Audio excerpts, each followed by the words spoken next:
बात प्राचीन महाभारत काल की है। महाभारत के युद्ध में जो कुरुक्षेत्र के मैदान में हुआ, जिसमें 18 अक्षौणी सेना मारी गई, इस युद्ध के समापन और सभी मृतकों को तिलांजलि देने के बाद पांडवों सहित श्री कृष्ण पितामह भीष्म से आशीर्वाद लेकर हस्तिनापुर को वापस हुए। तब श्रीकृष्ण को रोककर पितामह ने श्रीकृष्ण से पूछ ही लिया, मधुसूदन, मेरे कौन से कर्म का फल है जो मैं सरसैया पर पड़ा हुआ हूं? यह बात सुनकर मधुसूदन मुस्कराए और पितामह भीष्म से पूछा, पितामह आपको कुछ पूर्व जन्मों का ज्ञान है? इस पर पितामह ने कहा, हाँ श्रीकृष्ण, मुझे अपने 100 पूर्व जन्मों का ज्ञान है कि मैंने किसी व्यक्ति का कभी अहित नहीं किया।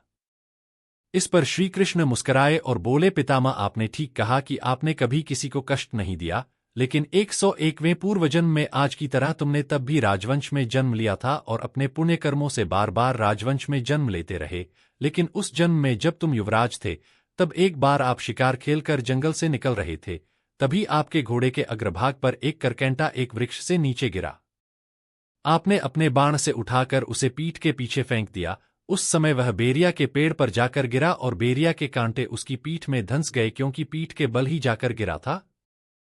करकेंटा जितना निकलने की कोशिश करता उतना ही कांटे उसकी पीठ में चुभ जाते और इस प्रकार करकेंटा 18 दिन जीवित रहा और यही ईश्वर से प्रार्थना करता रहा, हे युवराज, जिस तरह से मैं तड़प तड़प कर मृत्यु को प्राप्त हो रहा हूं, ठीक इसी प्रकार तुम भी होना।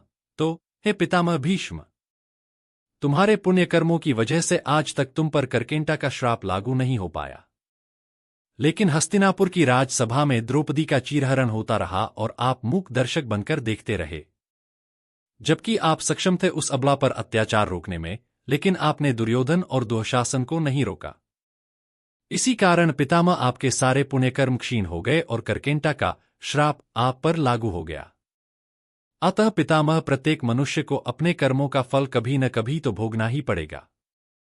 प्रकृति सर्वोपरि है, इसका न्याय सर्वोपरि और प्रिय है। इसलिए पृथ्वी पर निवास करने वाले प्रत्येक प्राणी व जीव जंतु को भी भोगना पड़ता है और कर्मों के ही अनुसार ही जन्म होता है।